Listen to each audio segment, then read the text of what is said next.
Kung lumakas po yung mga kaalyado ng Vice Presidente, dito rin sa survey makikita po natin yung ilan din po sa opisyales ng gobyerno, nandyan po si Senate President Cheese Escudero, maging si House Speaker Martin Romualdez. Tama po ba? Explain nyo sa amin, nagkaroon po ng pagbaba sa trust at approval ratings po nila. So with that, makikita po ba natin yung dissatisfaction as a whole ng mga Pilipino sa gobyerno ng Marcos administration? Yeah, basically, 'pag tingnan natin kasi kaalyado naman ng administrasyon ang karamihan sa Senado at ang karamihan sa mababang kapulungan.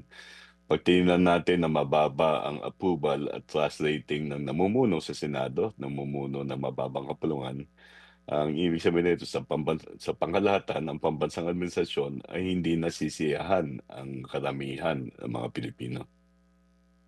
At dito po, sa kaso po ni Speaker Romualdez at Senate President Escudero, na kung mapapansin po natin, di ko alam, lalo na po si Speaker Romualdez, di masyadong visible sa media, di siya talaga masyado nagsasalita.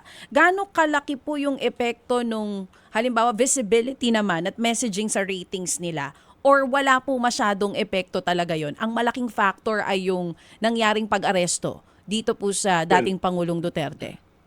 malaking factor talaga yung visibility, yung kung paano nagre-resonate yung message o yung mga balita tungkol sa partikular na opisyal.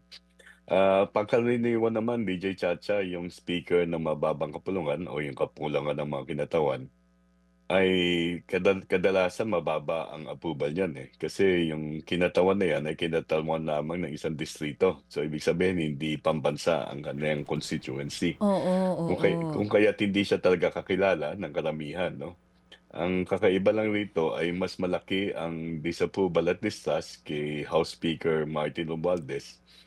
Kay Senate President Chis Escudero parang lumipat mas marami ang undecided 'no, bagamat bumaba ang kanyang approval at trust rating.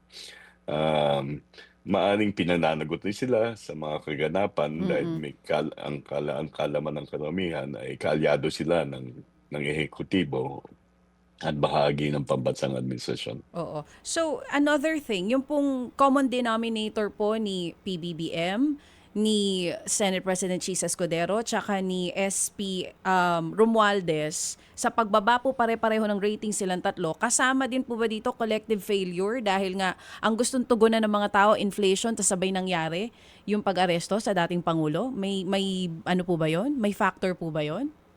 Yeah, basically yun yung factor diyan. Kumbaga meron kang sinasabi ng mamamayan, ito yung mga problema namin na gusto naming mabilisang bigyan pansin ng pamahalaan. Pero siguro karamihan sa kanila nakikita imbis na tugunan ito, ang nangyayari nagkakaroon ng hidwaan sa politika. Ang pinananagot nila rito ay yung mga taong sa tingin nila ay may katungkulang tugunan, solusyonan yung mga problema.